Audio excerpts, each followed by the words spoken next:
All right, good morning and welcome back to Metro Morning Live. Joining me as we do each and every week is Dr. Eldridge Henderson. He is the president of the Action Leaders Forum 369. And Doc, we're going to continue our discussion. This is actually part 5 of our discussion on don't criticize your elected officials, how you can get involved. Is that right? That's correct. Yes, and matter of fact, this is the last part. We had 5 parts, and I think I've done 3 on your show. Yes, sir. Absolutely, Doc. Well, before we get into that, I want to acknowledge that you went to a public hearing this week and on how the plan was to spend $4 million. That's right. And the turnout wasn't that great in your opinion. Well, the turnout was what I expected. There were 4 citizens there to help the city determine how they were going to spend over $4 million and had 5 city officials there to explain how they were going to spend it. They could have did that on the phone. Well, they could have done it on internet.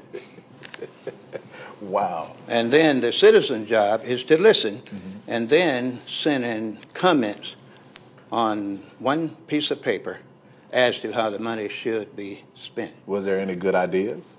Well, the agenda was already set with an itemized amount on each item that the city wanted to spend the money. That's what you call good planning and good government. Citizen input is usually not the most important thing in the world. Politicians don't have time to do these kind of things properly. It takes a lot of time to get citizen input first, then make the budget and your allocations. But when you make the budget, set up your allocations, then ask for input, in my opinion and my experience, that's usually a waste of time, and that's why you didn't have but 4 people there last night. That's a shame. I'm not going to say it's a shame. That's good government. That's good. Yes. Well, that's a topic for another day, Doc. Okay. I just wanted to get that out there. Thank that only you. 4 people showed up. Now, Doc, getting back to elected officials and why not criticize elected officials? I guess the first question I have is why don't I hear friends or people around getting appointed to boards and commissions? Well, that's a good example of what we just talked about. See, most people are not educated enough about boards and the importance of public hearing and getting in a position where they can make recommendations and suggestions to politicians. They stay at home and criticize rather than getting educated. That's the problem. Now, are there different categories of boards? That's right. There are many different categories, but the basic ones are the federal government, state government, city and county boards, agencies and councils that employ or have hundreds of volunteers. And the bad news, some of the individuals in this state and other states serve on local, state, and federal boards and commissions, the same person, and usually they try to align themselves with similar boards from the local through the federal government so they can control the funds, get themselves in positions of responsibility. And most of the boards, have staff that are paid, and they want to be the director of the agency or the commission.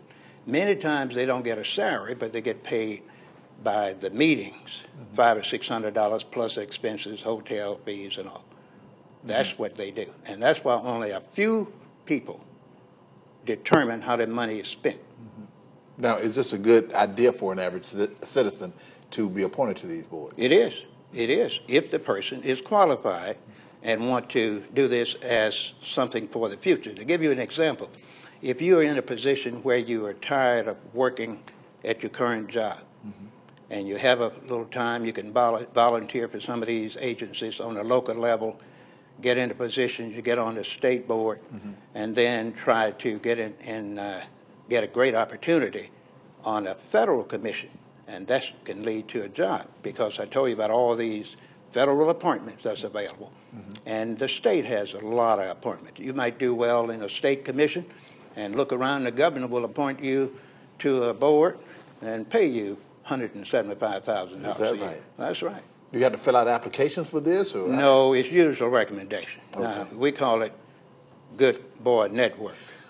You might have somebody fill one out for you, but it's nothing to it. If you want it as an appointee, all you got to do is be alive and know the person that's going to appoint you. Well, for a guy like me who I don't really know a lot of politicians, I'll never get appointed to one of You these. sure won't. You won't get appointed, and you won't get nominated. Well, Doc, how would I get, if I wanted to get appointed, what do I need to do? Well, I would do like the people do that's getting appointed. The first thing you want to do is look at that politician in your district, in your local area, the city council, the state senator, the member in the House of Representatives.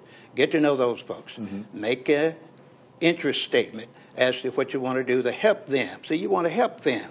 That's the way you start. Give them your resume and say, I would sure like to help you. I want to get on the election commission, because you might think voting is done improperly. You want to get on a commission to straighten things out. And when you get ready to vote, you have all the ballots you need. The computers will be checked, and half of them will be going out about noon during election day. Oh, okay, I got you. Now, are some agencies better than others? Of course, of course. The best one, of course, is the local agency for the individual that is interested in volunteering. But those with experience, it's best to try to get in a federal agency or commission or council. Now, that's where the big money is, especially if you can get a presidential appointment. Wow. Is that hard to get?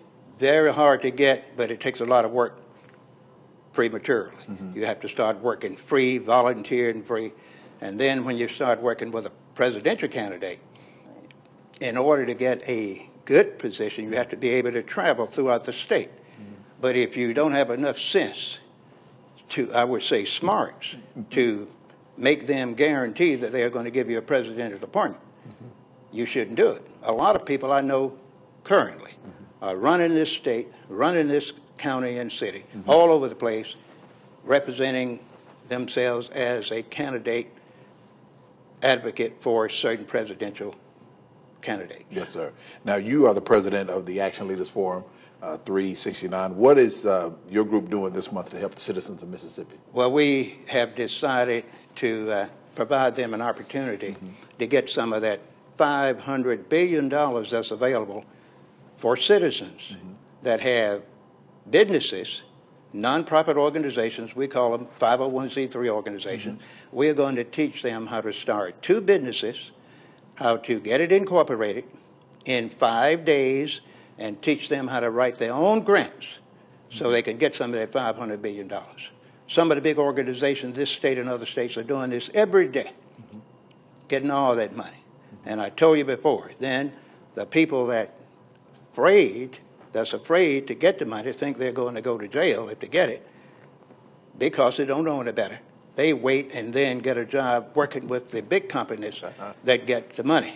The agents get $500 million, and they will hire the scared person to drive the bus, to work as a cook, and to work as a tutor in the program. Now, this is a historical fact. Yes, sir. I have a lot of clients like that.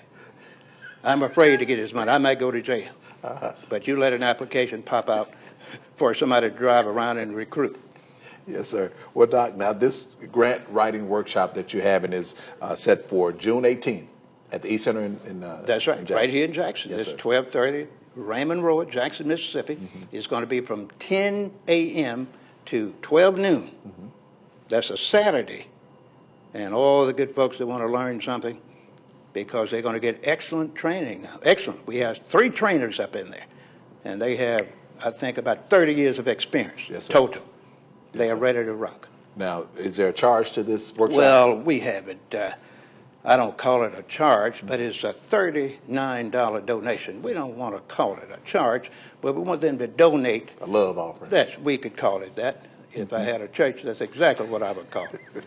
But we're just going to say a good love offering to sort of help defray some of the And expenses. that's a reasonable amount. Of course. We're just giving it away, really. Yes, sir. Yes, sir. And again, that's December 18th at the JSU East Center. That is the grant writing workshop. And they'll be learning to write grants and all other things in that workshop? That's exactly right, Mr. J. Now, you know how difficult it is to write a grant. Yes, sir. It is That's very in the good. mind of a lot of people. Yes, sir. But those folks we have on Saturday, 18th, going to say, now, if you have proper qualification, you can learn. And I told you several weeks ago what qualification you have to learn how to write a grant.